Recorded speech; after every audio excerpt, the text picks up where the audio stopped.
Hey everybody, welcome to another episode of Reviewing Comics with me, your host, Alexander Turbin.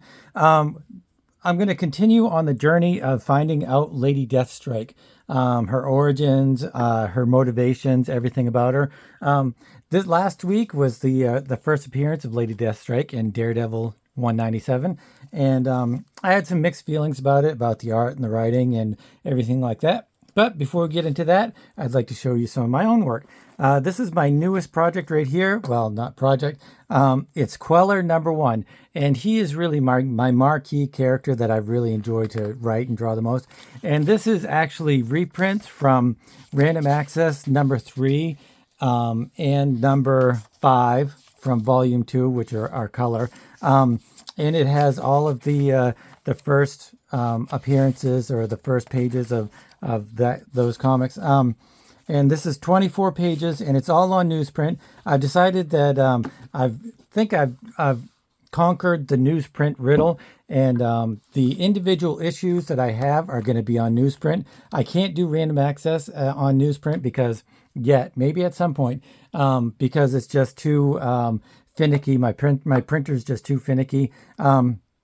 But you can get Queller #1 at alexanderturbin.com, or you can get random access at patreon.com/AlexTurbin. And you can also get these at alexanderturbin.com. Today, I've been listing a whole bunch of things on alexanderturbin.com, like random access 18, 19, 20, 21.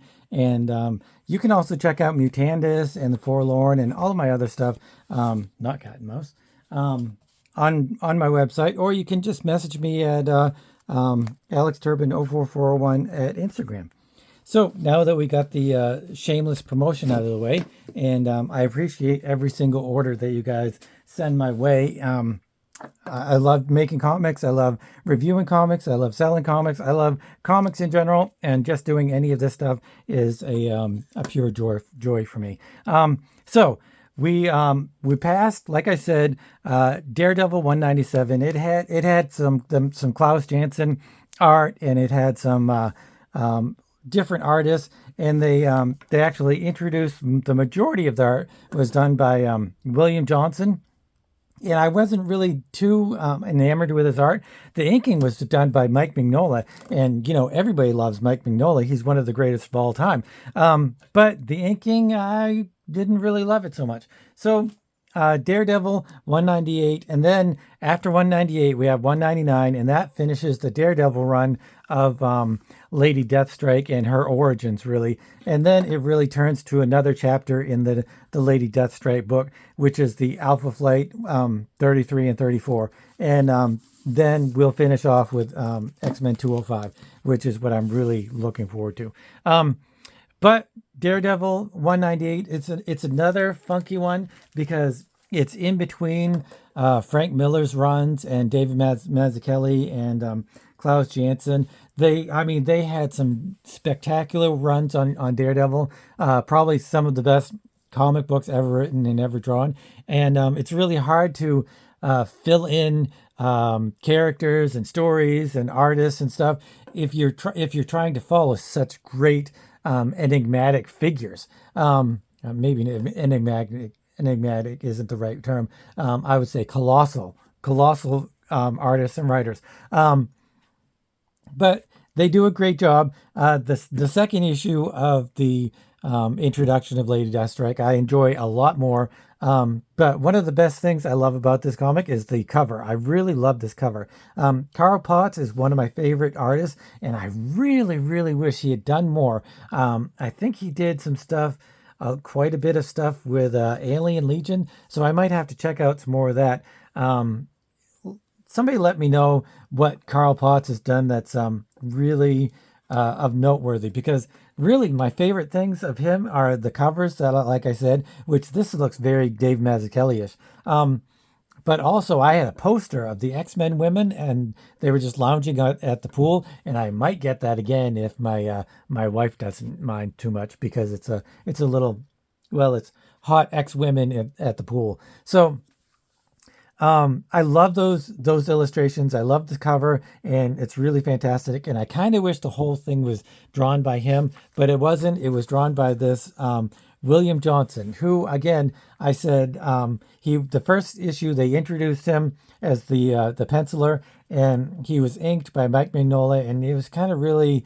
I think he lost Mignola, maybe lost some of the intricate line work that he was really trying to put into, because I think this was one of his first um, work, I guess, at Marvel. And so I think he wanted to have a lot of intricate detail. And Mignola, he's more of a really big blacks and open spaces and positive and negative space and stuff like that. So I don't think it really worked together well.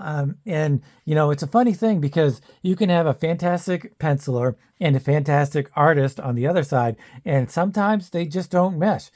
Sometimes Bill Sienkiewicz, he's one of my favorite artists of all time. And yet when he inks something, I love it. I love it more, whoever did the penciling, but it's not the penciler's work anymore. Sienkiewicz just overtakes anything he inks, and it becomes his work, and he might as well just pencil and ink the whole thing because it's just his. Same thing with Klaus Janson. Whenever he inks over somebody else, he takes over the work, and it might as well not even have the penciler. He might as well just pencil and ink it all himself. So let's get into the story.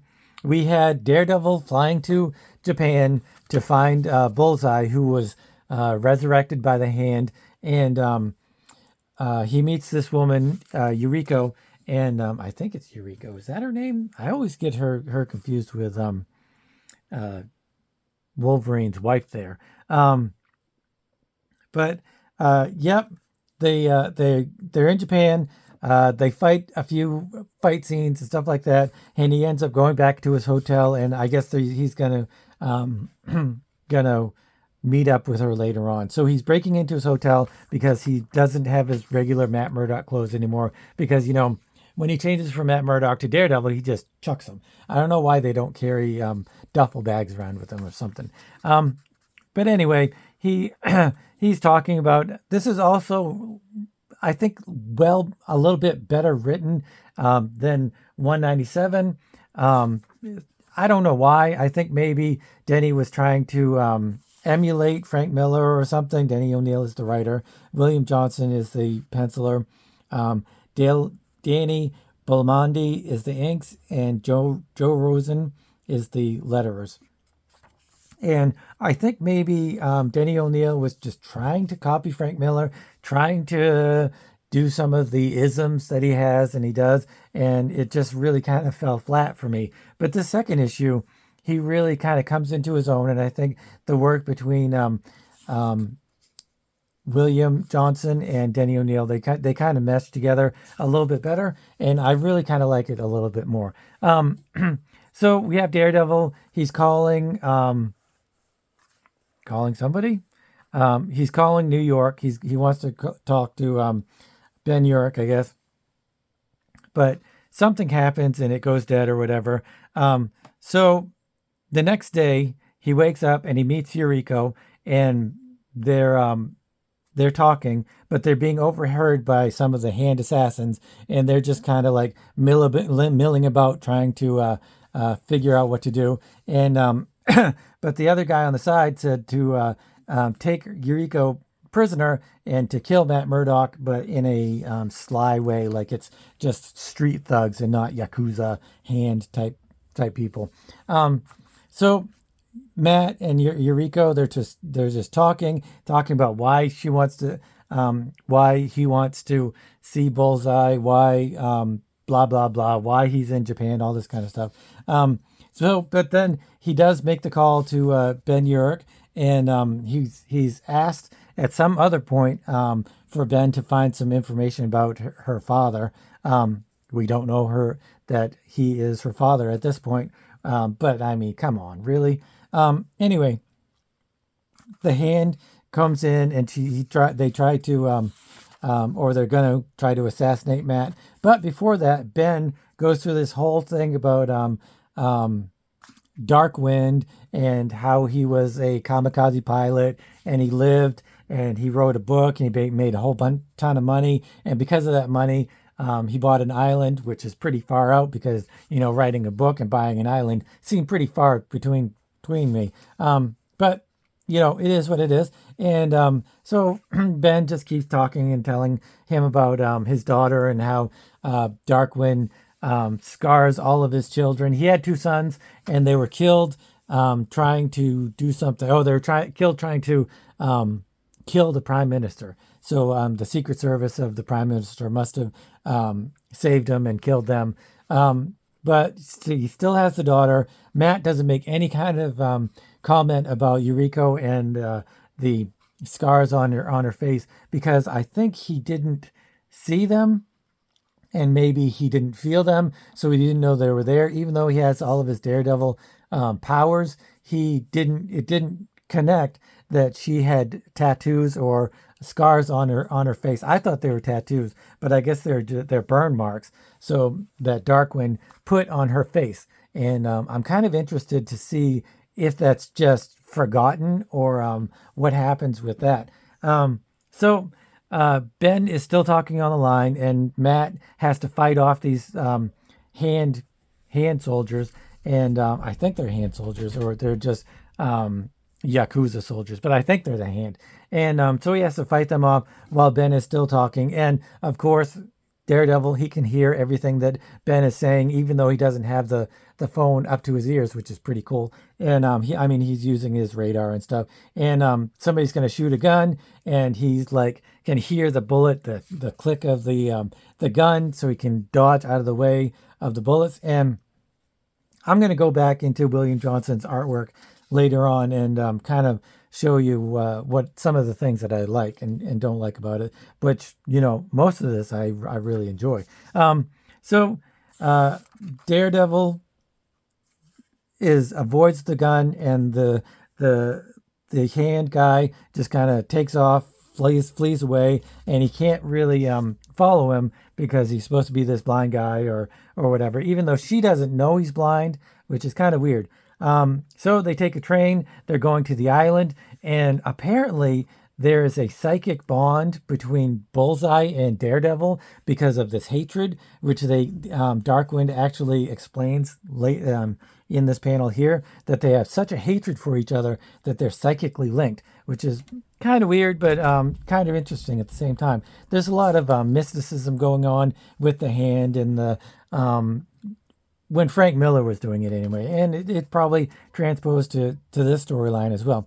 So they come to the village where they're going to hop onto a boat to get to the island where Darkwind is, and Matt and Yuriko, they're still they're talking to each other, and she's kind of grilling him as to why he wants Bullseye so bad, and he tells him that Bullseye killed Elektra. He said girlfriend, but it's Elektra. So he's asking her about her connection to Darkwind, and she tells him that that Darkwind, one of Darkwind's cronies, is she's in love with him, and she's trying to get Kira, which is the crony, away from Darkwind so that he has a chance to live and they have a chance to be together, which is really pretty cool. So they get off the train, and they're attacked again by the same guy who tried to kill Daredevil / Matt Murdock earlier, but he got away. But Daredevil's ready for him, and he jumps and he hops up onto the roof of the building and tackles the guy and kicks him and punches him and just like whoops his ass. But then he's got him up against the wall, and he's ready to smash his face in, but he wants some answers. But the guy doesn't speak English, and he doesn't speak Japanese, and he's like, well, I just might as well let him go, which is kind of silly to me because he's got Yuriko there. He could have been like, hey, Yuriko, come translate this for me. But he doesn't, they don't, and that's how it just kind of fizzles. That's kind of a little plot thread that kind of just goes nowhere, and I'm really a little disappointed by that. But again, this is more of where she talks about Kira and he's a recruit of the Darkwind, and she's trying to get him away because she loves him and stuff. And she wants Matt Murdock. She's wondering what his final aim is for Bullseye, and Daredevil says he's not a killer, but she says, I wish that you would kill him. This really kind of is an introduction into the Lady Deathstrike that we eventually come to know and love.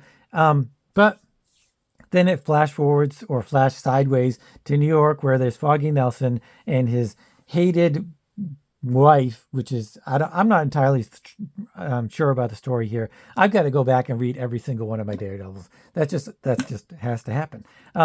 So because I remember she's an evil witch. So they end up at the town, and they want to get a boat to go to the island, and the villagers are like, no, we're not doing that. A storm's coming. It's going to snow a hell of a lot.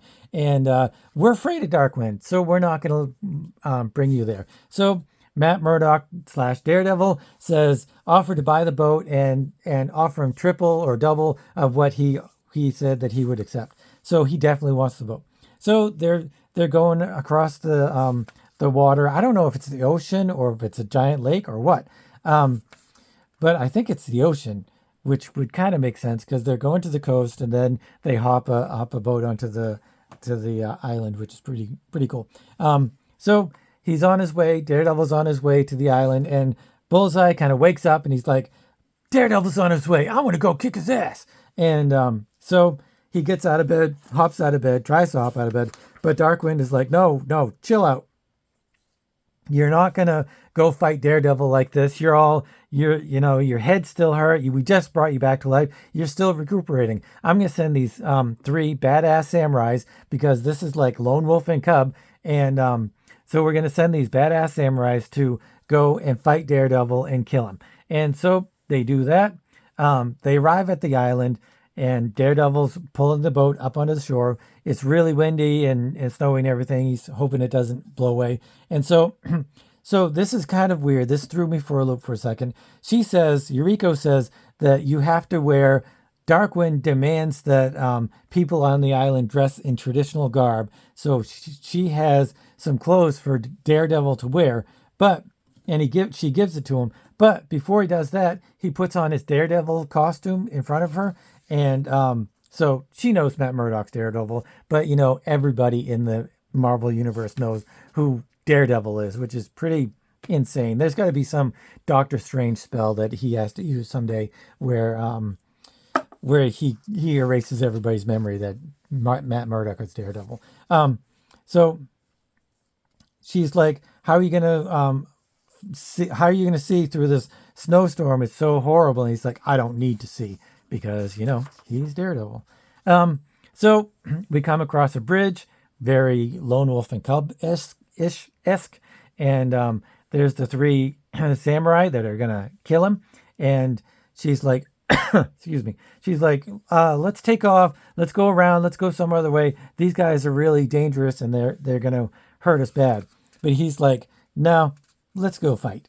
And so he's like, gentlemen, and they just have this really cool fight scene. It really harkens back to some of the Frank Miller and Klaus Janson fight scenes and stuff. It's a little, obviously it's not as exciting and dynamic and just full of grace and everything, because Frank Miller is Frank Miller.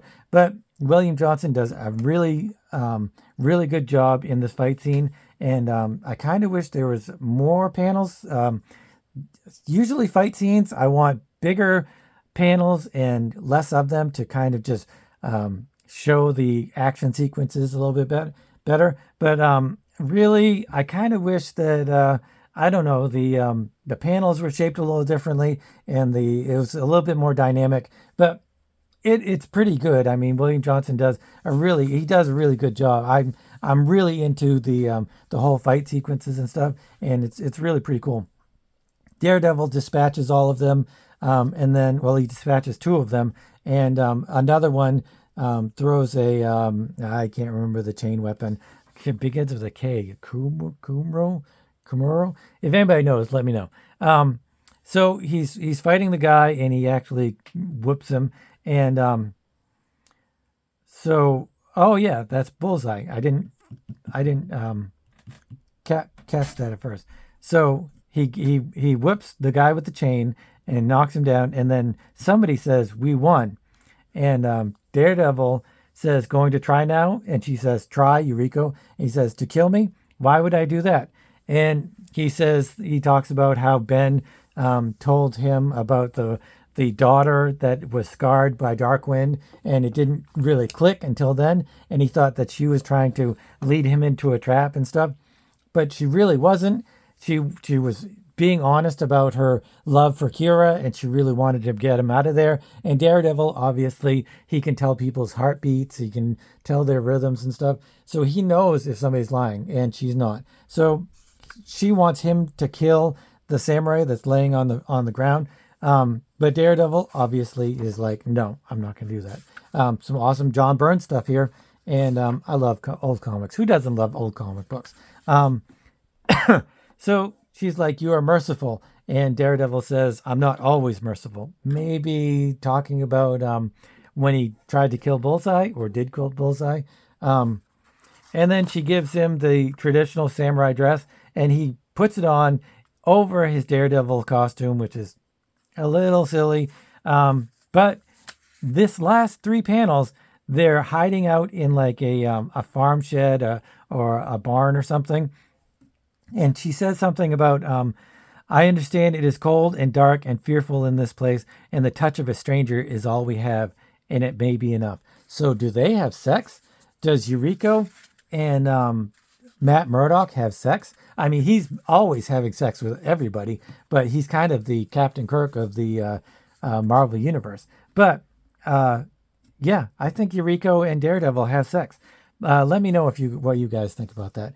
But which is very odd because she's in love with Kira. So again, that shows a little bit of her character, as she's a little bit of an evil wench when it comes to everything.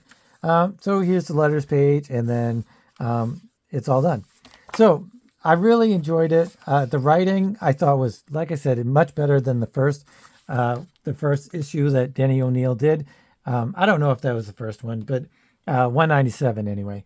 And the art I really enjoyed much, much more. I feel like William Johnson, he kind of settled into what he was doing, and he didn't have an inker who maybe kind of overpowered what he was trying to do and what he was doing. And I don't know. I don't think he had Mignola added the blacks and stuff like he really would have and should have and could have. But the panel layout is much better. I didn't have any problems reading this. I didn't have to reread anything. I didn't have to. There were no arrows. I know the last issue there was an arrow, and everybody knows I hate the arrow. I really love it. The fight scenes are really fantastic. All of the characters are, again, very similarly sized, and I kind of wish there were a little bit more diversity between the sizes of the characters, especially during a fight scene. Like, this could have been much closer up, and this could have been much further away, and I think it would have been a little bit more dynamic and exciting. But I did enjoy the whole thing, and like I said, I didn't have to reread anything, and I really liked it. Much better read than the first one, especially because there's a nice cover, and I really think that the first 6 pages by Klaus Janson and I can't remember who did the inking of Klaus Janson's, but I really think that was a deterrent of the 197, and I really think that even though I really liked the Klaus Janson work more than this William Johnson, I think it was a little bit of a distraction because you lose the cohesiveness, and it's not all about your own style and your own, ego and stuff. If you're trying to put a single comic book out there, I think you need to make sure everything is cohesive and kind of give yourself up to the story, give yourself up to the comic, and kind of lose some of that ego that you might otherwise have. You want to do your art, it's this certain way, you want to do your art that certain way, and you kind of gotta put it all together, mesh it together as best you can to make the best story that you can. And really, I think this is much more of a success than 197. So anyway, we have a little bit more detail about Yuriko and her past and her character, and she's still got the scar on her face. I'm really looking forward to seeing when and if it gets removed, or if it's just never removed and it's just a continuity error. So let me know what you guys think. I'm giving this as a review. I don't know if I reviewed the last one. I'm going to give this an 8. I really love the cover. I really like the interior art. It's not a distraction. It serves the story. I love art that serves the story the best. And everything was very cohesive. This is a tried and true Daredevil comic, and it's one of the reasons that I love Daredevil. Even if it isn't written by one of the great fantastic artists and writers of this or any other age. So yeah, I'm going to give this an 8. I could go higher, but I couldn't go lower, I don't think. It was really enjoyable to read, and yeah. So let me know what you guys think. Do you guys like Lady Deathstrike, or is she just kind of a throwaway character? Because I know that neither one of these, 197 or 198, are worth anything, and that it's probably a really good, if you're a speculator on comics, I would think that would be, something that would be really good to get, because getting any of these copies in mint condition are probably pretty easy, pretty cheap, $6 or $7, if that. And so yeah, you can get these pretty easily. And thanks for watching. And if you guys like this kind of content, please consider subscribing and hitting the notification bell and giving me a thumbs up. And also leave in the comment section if you guys like this storyline, or if you just missed it because Frank Miller was no longer writing it or doing the art or anything. So you're like, screw Daredevil if he's not doing it. But let me know. I'm always anxious and eager to read you guys' opinions on stuff. But until next time, and the next 199 appearance of Lady Deathstrike, I will talk to you guys later. And thanks for watching.